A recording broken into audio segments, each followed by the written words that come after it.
Welcome to this online training session on accurately keeping the school admission register, also sometimes known as the school roll. My name is Adam Luke and I lead the School Attendance Policy and Strategy team at the Department of Education. And this is one in a series of webinars that we've done explaining in detail the updated requirements of all schools of all types, including independent schools, that are set out in the new School Attendance Pupil Registration England Regulations 2024. The whole series of webinars is available on the DFE YouTube channel, including sessions on the requirements for keeping the school attendance register, including details of each of the codes, and the returns that need to be made to the local authority. This online session's got two parts. Firstly, I'm going to walk us through the long-standing legal requirements on keeping the school admission register. They haven't changed in the new regulations, and for those of you who've been doing it for a long time, you'll understand much of that, and it'll be a refresher. For those of you who are coming new to keeping of registers, that hopefully will be useful background context for the other sessions that are in the series as well. The second part of the session, I will zoom in and look at the two changes to the grounds for deletion that have happened. So the grounds for deletion when a pupil can be removed from the school roll, and I'll look at those in the second half. Everything that we talk about this afternoon is set out in detail in the Working Together to Improve School Attendance Statutory Guidance. So in order to prepare for the changes that are coming into force on the 19th of August 2024, please familiarise yourself with the new regulations. You can find those on legislation.gov.uk and just search for School Attendance Pupil Registration Regulations, and refamiliarise yourselves please with the updated chapters, Chapter 7 and Chapter 8 in the Working Together to Improve School Attendance Guidance, and that's on gov.uk. Right, let's get started. Next slide, please. And next one again. Super, thank you. Okay, so the admission register until the end of this school year, so until the end of summer term 2024, must still be kept in line with the Education Pupil Registration England Regulations 2006. Hopefully lots of you are very familiar with those. It's from the 19th of August, or in fact whenever the school year starts in your area, that it must be kept in line with the new regulations, which are the School Attendance Pupil Registration England Regulations 2024. They set out very clearly that the admission register is a legal document, and it must be kept in line with those regulations. Breaching those regulations and keeping the register in a different way, or deliberately not doing what the regulations require, is a criminal offence. So it's really essential that you get it right and accurate, not least because of the important tool that it is in school as a safeguarding and welfare-based tool, as well as the sort of legal parameters. From the beginning of the new school year, both the attendance and admission registers must be kept electronically. Usually that would be through a management information system, which enables that to happen really easily. But any other electronic way of keeping the register it complies too. So something like an Excel spreadsheet if you are a smaller school. All pupils must be added to the admission register on the date at which it's been agreed that with their parent that they will start the school, or on the first day that they attend the school if it hadn't been agreed in advance. And that is the same for both compulsory and non-compulsory school-age pupils. A pupil, or what counts as a pupil, is defined in Section 3 of the Education Act 1996, and in short, it is anyone who's receiving an education at the school, except a person who is 19 or over for whom education is being provided, or a person for whom part-time education suitable for people over compulsory school age is being provided. So the vast majority of people receiving an education at the school will qualify for that definition, but if in doubt, check Section 3 of the 1996 Education Act. If they're a pupil and it meets that definition, then they must be entered on the admission register, and they must also then be on the attendance register. We sometimes asked if a pupil can be registered as a guest pupil, and the short answer to that is no. There is an enrolment status that exists in the school census, and some management information systems will have an enrolment status around guest pupil. but that can't be used for a pupil who meets the definition of Section 3 of the Education Act 1996. That is for those other exceptions that I talked about, so people over the age of 19 or who are receiving a part-time education that isn't suitable for compulsory school age. But anybody else who meets the definition, they must be on the admission register. Next slide, please. Perfect. So Regulation 8 of the new regulations sets out what must be recorded, basically the information that must be recorded for each pupil that is entered into the admission register. So these are their full name, and that's their name is set out on their birth certificate.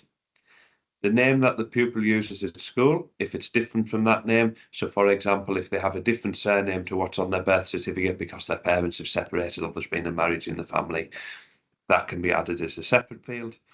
Their legal sex, again, that is what is set out on their birth certificate.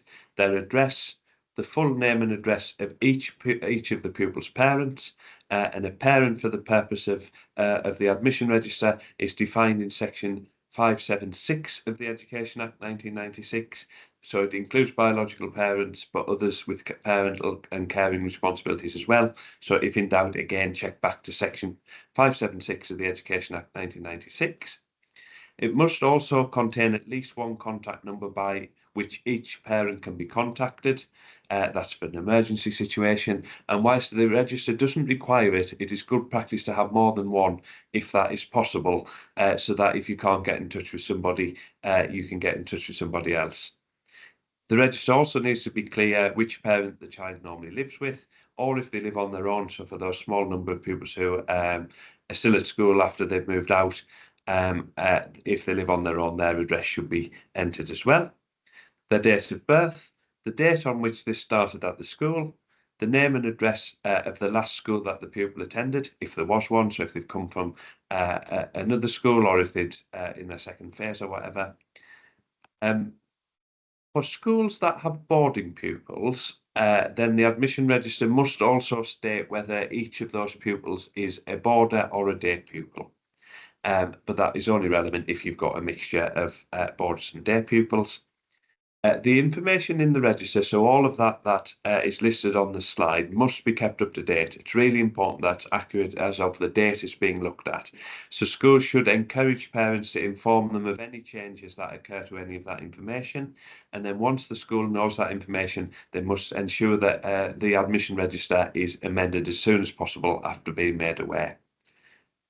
In accordance with Regulation 13 of the School Attendance Pupil Registration Regulations 2024, a school must make a return to the local authority within 5 days of adding a pupil's name to the admission register. So if you have a new pupil who's been added, then you need to inform the local authority, and you must provide the local authority with all the information that's held in the admission register. So the stuff I've just talked through, and that is on the slide.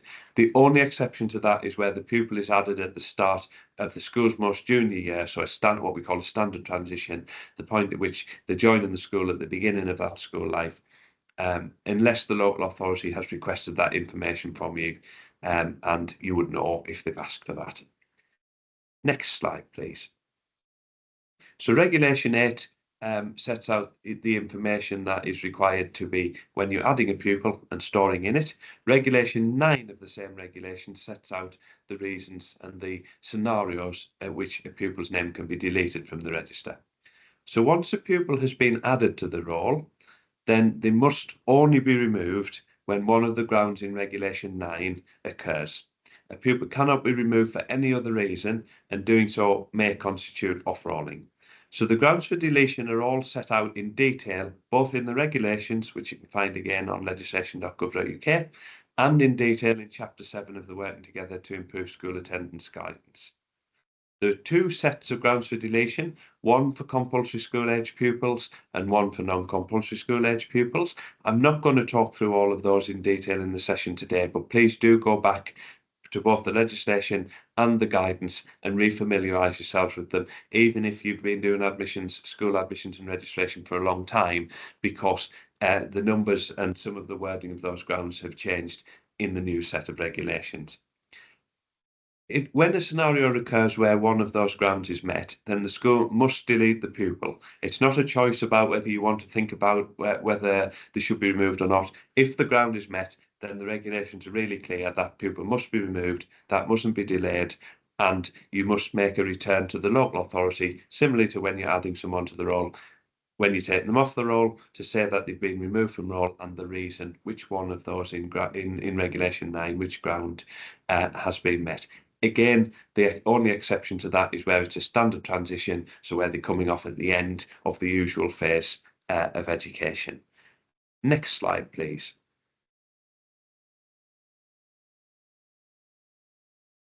Perfect. So, as I said, the deletion return must be made to the local authority, and what goes into that information, what goes into that return is the full name, the address of the pupil, the full name and address of any parent the pupil normally lives with, at least one telephone number by which the parent can be contacted, and as I said, on the keeping of the admission register, if you've got more than one, please do provide that to the local authority.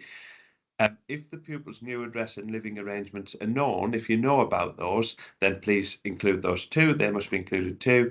The future address, the name and address of the parent the pupil's going to be living with, and crucially the date when they're going to be starting to live there. If you don't know that information, you can't include it. And if they're going to a new school, similarly, if they're going to a new school, please do also include the name of the school and when the pupil began or will begin attending that school. Again, you can't do that if you haven't got that information. Perfect. Next one, please. So I said I would. Could we just go back one? Yeah, perfect. Thank you.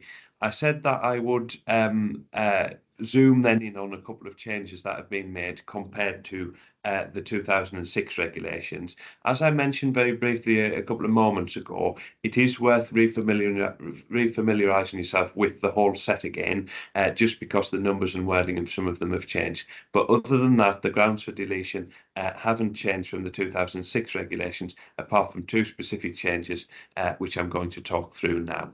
Next one. Perfect, thank you. So the first change is under the 2006 regulations, ground G, which is where a pupil was certified by the school medical officer as unlikely to be in a fit state to attend the school before they cease to be of compulsory school age. That, following consultation with schools, local authorities and other bodies, has been removed from the 2024 regulations because they've become redundant due to changes in the school system. And if that scenario, the scenario where a child needs to be removed because of a health reason and they've gone to another type of provision or whatever, is covered by the other grounds for deletion that are set out in the new regulations. Next one, please. And then the second change has been made to both grounds H and I, and they're in the new 2024 regulations. So let's not get confused between the lettering in the two sets. The change to grounds H and I are of the 2024 regulations. And what they have done is they've added an additional condition to the ground for deletion into both of these grounds for deletion. So currently under the 2006 regulations, where a pupil has been granted a leave of absence and they haven't returned to the school within 10 days after that leave of absence, or where the pupil's been continuously absent for 20 school days or more, and in neither of those scenarios did you give permission or know where the child is, if you have then done the right thing under CME processes, which is to investigate where that child is and conduct joint reasonable inquiries with the local authority, and you've identified where that child is, but you have reason to believe that they're coming back. So, for example, you've identified they're staying with family in another country, and they've said they're coming back at some point in the future. Under the 2006 regulations, that pupil can't be removed because they still live in the area and you know where they are. This change to these two grounds for deletion in the new regulations is designed to enable a child to be removed from roll in those scenarios where you haven't got reasonable grounds to believe that the pupil is going to return. So there's a very high bar for this.